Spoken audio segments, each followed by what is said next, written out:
One of South Africa's most famous theatre figures is gunned down in his home. A festive season boom on the cards for retailers, but consumers are the ones who pay the price in the new year. Little guilt with the gingerbread, but a great one. And Ernie Els breaks his dry spell with a win at the SA Open.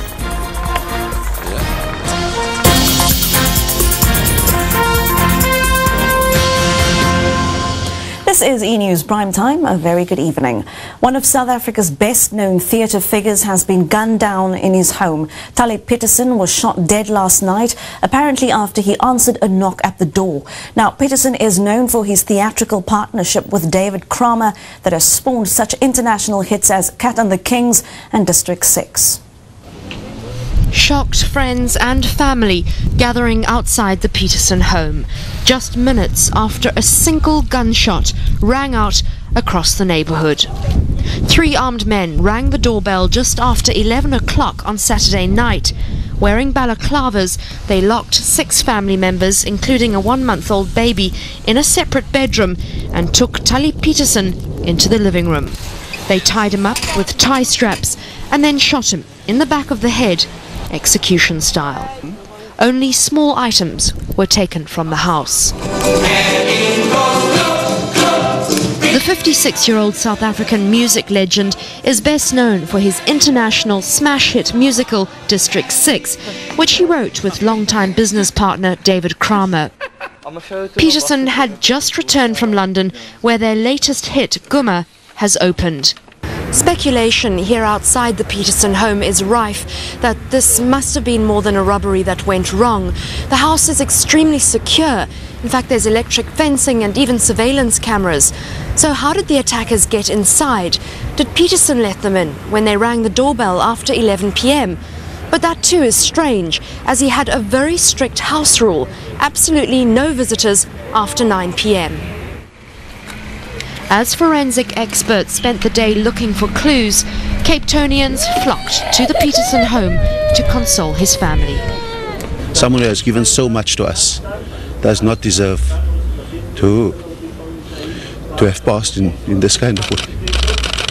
I really am torn between being the Premier of the province and being a friend, because as a friend you feel the anger, you feel the absolute devastation. Tali Peterson was buried according to Islamic rites. He leaves behind his wife and 7 children. Annika Larsen, E-News, Cape Town. Well, in other news, a warning from analysts tonight that South African consumers are heading for a post-festive season hangover. Retailers expect a bumper festive season, but many South Africans are hammering the plastic to make their end-of-year dreams come true. It's that time of the year again. The shops are packed and everywhere you look, people are stocking up. The Bureau for Economic Research predicts this will be South Africa's most extravagant Christmas since 1998. That's great news for the big retailers. But there's a downside. More and more South Africans are opting to buy on credit. That means household debt just keeps on rising.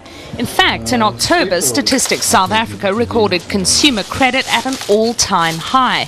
The Reserve Bank's answer to this is to raise interest rates. It's done so 4 times since June, but the spending spree continues unabated. Economists are warning it could leave many South African consumers feeling bruised and broke come 2007. And it might well force the Reserve Bank's hand and lead to more interest rate hikes in the new year. A Durban mother is praying for a miracle after her 11-year-old child went missing. It seems Mohammed Khan ran away from boarding school 5 days ago. He's not been heard from since. Waiting for news that her son is alive and well. Khadija Khan's been having sleepless nights ever since her son Mohammed went missing. Come home to mommy. I'm waiting for you. Wherever you're right now, baby, I'm sure you're watching me. Please come home. I love you.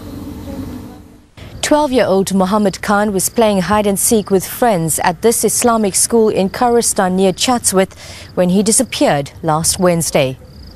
His family believes he might have run away as he was homesick at boarding school. Police are searching for the child, and Muhammad's family has taken to the streets, desperately trying to find him. They're now offering a reward to anyone who brings him home. Vanessa Govender, E-News, Durban. On the international front, British Prime Minister Tony Blair has again pledged support for the government of Iraq. He was speaking during a surprise visit to the country.